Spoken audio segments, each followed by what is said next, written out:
น้ำอังหลายบ่โอ้นักคือเลย นักคือ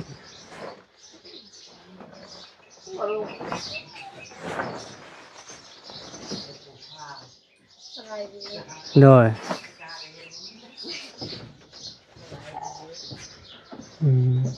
เป็นไอ้แม่น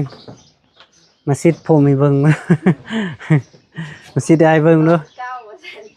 เอาอีกบัดนึงงามเลยโอ้คักเลยพอดีบอกข้างในนะ เขาบ้านพอดีแล้ว พอดีแล้วพอดีแล้วยังเขินๆติ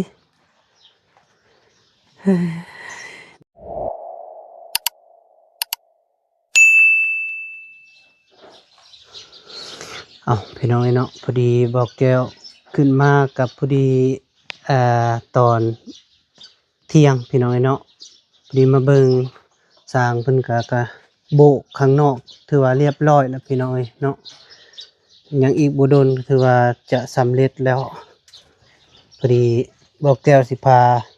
พี่น้องมาเบิ่งข้างหลังก่อนพี่น้องเนาะพอดีสร้างเพิ่นโบกก็สำเร็จหรือว่าข้างนอกพี่น้องเนาะโอ้งามหลายพี่น้องเนาะคนอื่นก็ข่าวทักทายสบายดีและสวัสดีเด้อพ่อแม่พี่น้อง FC บ่สุขสุขคนบ่ว่าอยู่ในหรือต่างประเทศก็ยินดีต้อนรับเข้าสู่สองเบาแก้วคือเก่าพี่น้องเนาะ พอดีมื้อนี้ค่อนข้างแดดพี่น้องเนาะร้อนหลายพอดีเอาพี่น้องเนาะคือว่าฝนสิตกแน่ มันดีทออย่างเพิ่นก็ต่อออก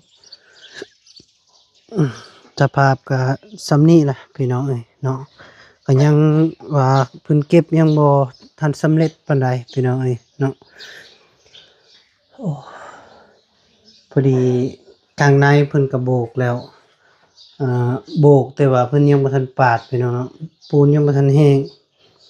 หน่อยนึงเพิ่นก็จะปาดพี่น้องเนาะแต่ว่าเพิ่นโบกสีมังปะอืม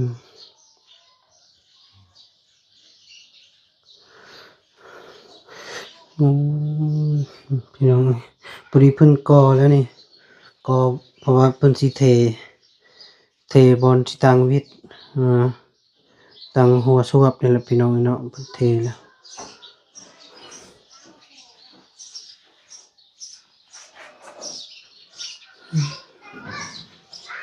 อันนี้เพิ่นโบกพี่น้องแต่ว่าแห้งคักละ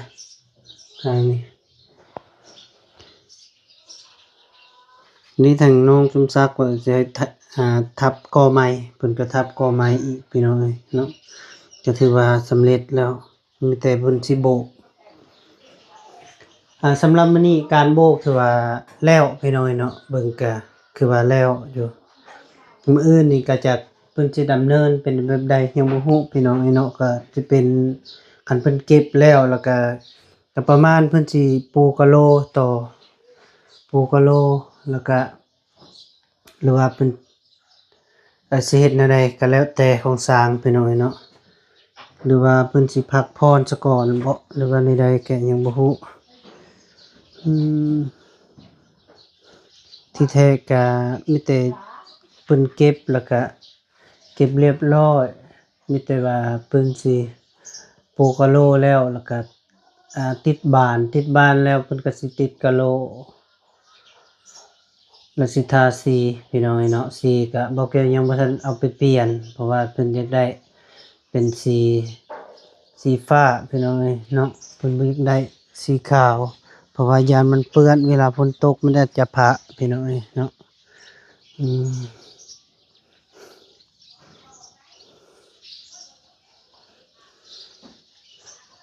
โหดหลายมีแต่ข้างในนี่แหละพี่น้อง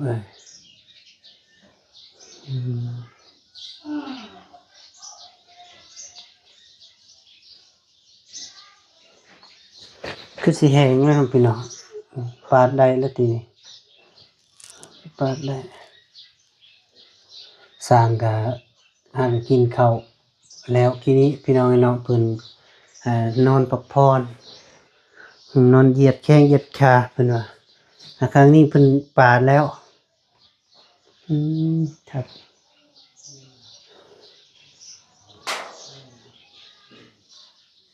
เพิ่นก็เมาพี่น้องเนาะเพิ่นก็เฮ็ดแบบให้มันแล้วไว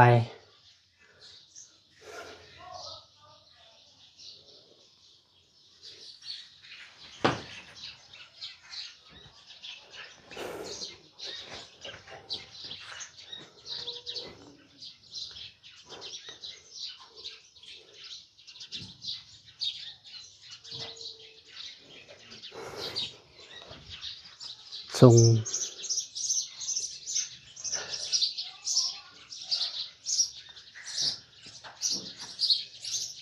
ปูนเรือจักสอบบ่ได้เรือติ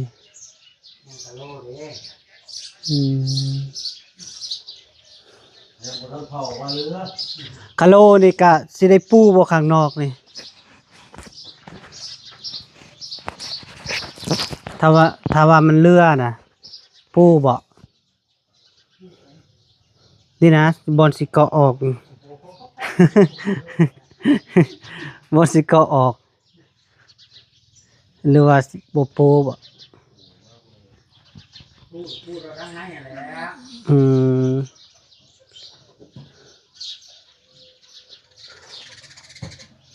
เบิ่งเอาไปเอามาก็งามนะพี่น้องเอ้ยคันบ่ทาสีก็คือว่าก็งามคือกันพี่น้องเอ้ยแต่ว่าต้องได้ทา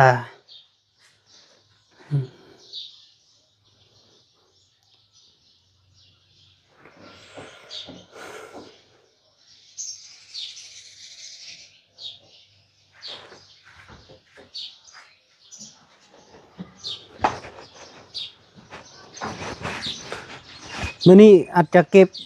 แล้วที่มื้อนี้นะปาดเลยแล้วเนาะมื้ออื่นได้ดำเนินการเป็นไดปลูกกะโลเลยเนาะอืม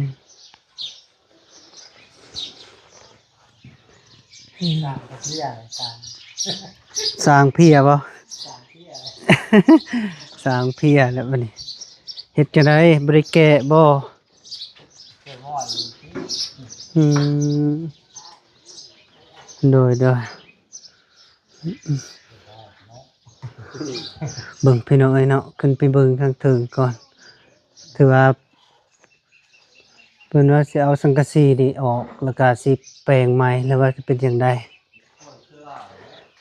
สบายดี โดยน้องงาเด้น้อง ออกปลาอยู่เถิง น้องฟ้าเฮ็ดหยังอืม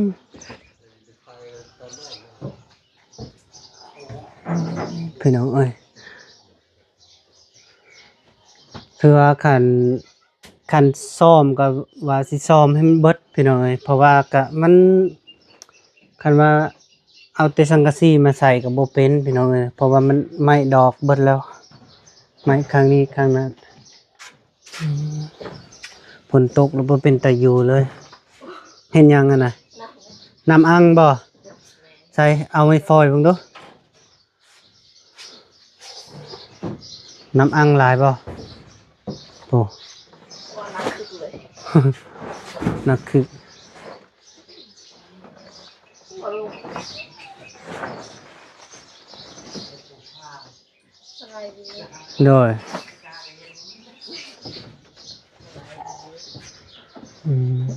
เป็นไอ้แม่นมาซิดผมให้เบิ่ง มาซิดได้เบิ่งดู 9% เอาอีกบัดหนึงเออโอ้คักแล้วอันนี้บ่แม่นข้างใดมันอันน่ะฝนหัว นี่อันนี้ หัวเบิดบ่ข้างนี้ทางในเด้มีแต่ข้างหน้านี้หัวบ่เป็นตาอยู่เลยบ่บอนไผอยู่เนาะ คงแม่กับพ่อน้อง อืม น้องปลาคำวันในมาสาวคนที่ใด เออน อน นอนอยู่ในเพิ่นว่ากันอันน่ะจะเอาสังกะสีนี่ออกแล้วก็แม่แซมซื้อสังกะสีใหม่มาใส่มันสิเป็นไปได้บ่คันบ่ฮือเบิด บ่ มันก็คือว่าคือขางยังมันกระดอกเบิดแล้วเดินี่จะว่าบ่ เลย ตรงนี้ก็ได้กินข้าวแล้วบ่สิเจ้า เอากินแล้วกินแล้วกินเลย ได้ยังกิน กินหกอันโลพักแล้วก็จะมีทีแล้วก็แก้วแล้วก็ไก่ไม้พักดิ อืมมันได้ออกหน้าบ่ มันออกรางวัล ออกเมื่อวานนี้ ได้ยังออกหน้า ได้โลกับไก่ ฮะ ได้โลกับไก่ ได้งัว ได้โล อ๋อ กับไก่ จับไก่มากินบ่ จับไปเลย จับบ่ได้เอามากระทุนฮีตเป็นหยัง หนึ่งกระถูเป็น เน้น้องแมนจัดการก็ตกโปแล้ว เรียบได้แล้ว อืมคือแบบมันเป็นกับบางแล้วนี่เนาะมันโดนจักปีเลยนี่เจออยู่บ่จักปี มันหอหลายแล้วลืมแล้ว อืมโอ้พี่น้องเอ้ยเห็นเดือนเห็นดาวกระทึกอยู่ ไม่เลยเห็น เม่นเพิ่นตาบบ่นี่ เดี๋ยวเลยขังกับมายูนะ ตาบบ่อยู่แล้วมันสังกะสีมันดอกมันเปื่อยละมันเป็นข้าวเมียงเบิดเลยอืมโมบาติสังกะสีเนาะไม้อิหยังกระดอกแล้ว เป็นไดฝนตกมื้อนั้นอยู่ไส ตาราง อยู่ตารางบ่ได้ไปเข้าห้องน้ำบ่ ก็เดี๋ยวไปซ่นเออ ไปน้ำเพิ่น แม้มานั่งลงสิถาม เอาเหล็กไปน้ำเพิ่นเลยนะ นางลูกเลยนาง เอ้ยเมื่อยบ่ฮ้อนเนาะ ได้ปลาลม เป็นจังไดจิเจ้าคืออยู่ได้ว่าอยู่เทางเฮือนนี่นะ เคย เคย ลืมเลย อืมก็เดี๋ยวว่ายังบ่ทันตื่นนอนซุนี่จักโมงเลยเบิ่งบ่รู้โมง ตื่นแล้ว ตื่น อาจจะว่าเสียชียาแล้ว อืม หน้าถึงลบหน้า บ่ได้ไปขุดกระปูบ่ มีวกคุดขนาดตัวเองสิบนนี้ ปลูกขุดแต่คันนาเลยเฮ้ยซออีหยัง ข้าวบะถุงหง คันนาบ่ยอก็ซื้อบ่ขุดก็บ่เป็นหยัง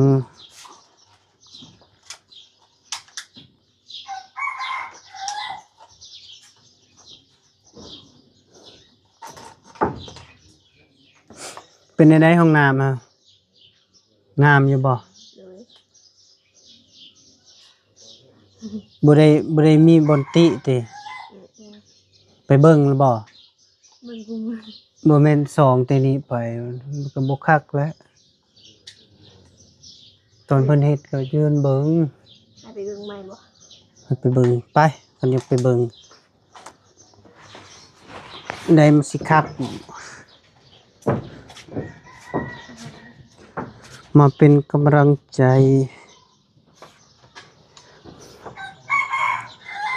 โอ้ยแดดเลยโพดโพ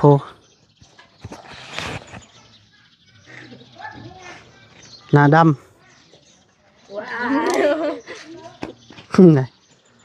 หน้าดำแท้ๆบาดนี้พี่น้องเอ้ยพาน้องๆตากแดดซะก่อน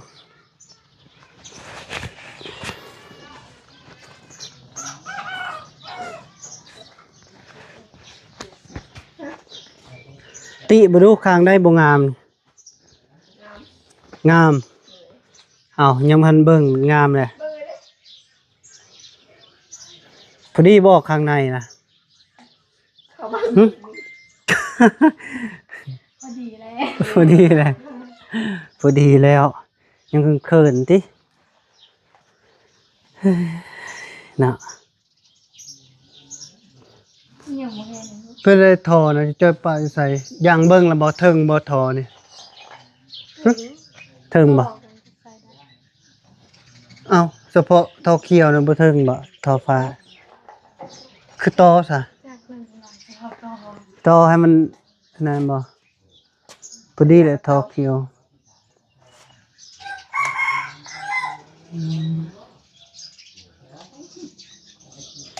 ดูนิ่งๆ โอ้ยโอ้ยเห็นตาต้องเรียกเลย โอเคบ่มีบนตำหนิติบัดนี้เด้อบ่ถือว่างามติสีได้ซะ เสียหาย สีไฮเป็นใดๆสิเปลี่ยนเป็นสีใหม่บ่หรือสิเอาสีเก่าเลย แล้วแต่ ทางในทาติหรือบ่ทาหึทางในบ่จำเป็นทาก็ได้ ดีแหละ อันไหนจะสิก่อบ่หรือสิโบกอ้าวโบกบ่ดูสิเบิ่งหึ โบเป็น โหเป็นแล้วเด้ฮะ ก็เป็นแล้วเด้ฮะ ดีก็ได้เด้อ อ้าวโบก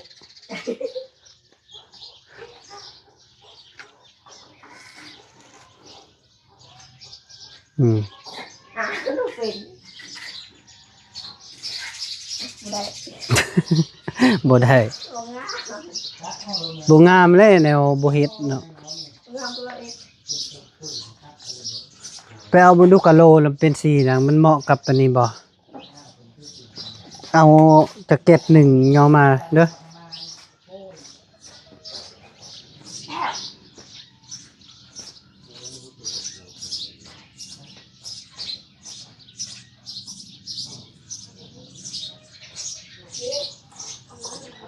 เอาเก็ตหนึ่งอะพอได้บ่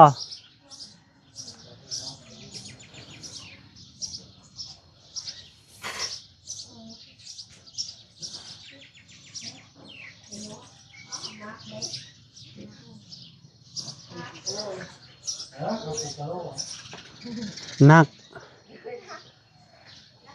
ยังก็หายังนักแหงบ่กะโหลนี่งามเนาะ คงไม่เป็นเนาะ พงมาดูปีนมาดูเอาแผ่นหนึ่งอ่ะอันนี้เออ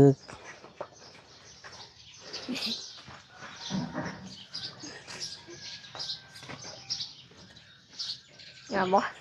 เอา ถือบ่ ถึกใจจะบ่เอาลองมาดูลองไปโอเคมันก็เหมาะอยู่เลยเนาะเด้งามอยู่พี่น้องเอ้ย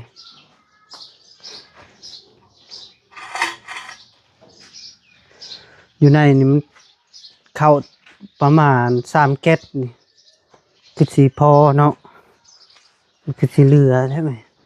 เก็ตหนึ่งมีจักแผ่นนี่โผบักหลายนี่เข้า10บ่จัก สอง นับบ่ดู12บ่ นับไปดิจะนับบ่นับบ่ นับได้บ่นับดังๆบ่ดู เอ็ดเอ็ดบ่ บ่ว่าติมันบ่มีขีกติคู่เบิดนะ12ตินับไหม เอา1 2 3 4 5 6 7 8 9 10เอ็ดโอ้แพ้ได้หรอ 11บ่เอาคือว่า12มันหายไปไหน หายไปนึง 1 2 3 มืด 4 5 6 7 8 9 10เอา11เนาะมันเป็นขีกเนาะเออ บอกแล้วว่าเสือเฮา นับไหม โอ้หยอกซื้อพอแล้วเถอะเป็นไงน้องแมนเบาอยู่บ่วันนี้ ตัดผมเลย นักแต่คุณทำนี่แหละ นักแต่สิเจ้า ให้ตัดบ่แม่นไปเอาตรงเดออยู่เฮือนอาย ฟาดแล้วนี่ยันสิได้ปกครัวเบิดปีไว้จัก เปิดก็เปิดบ่ได้อย่ามุนไปนั้น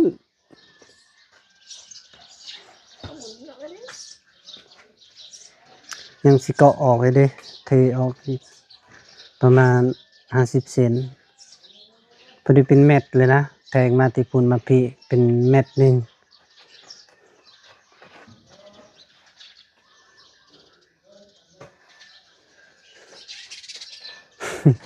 ยังในมาละหัวบ่หัวบ่ได้ติบ่หัวบ่ได้บ่ ได้ ได้ วางนี้ได้ อืม มีอารมณ์ดี มีอารมณ์ดีบ่หึ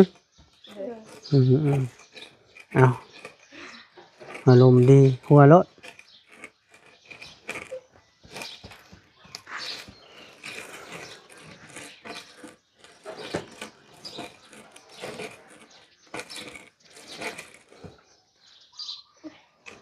ร้อน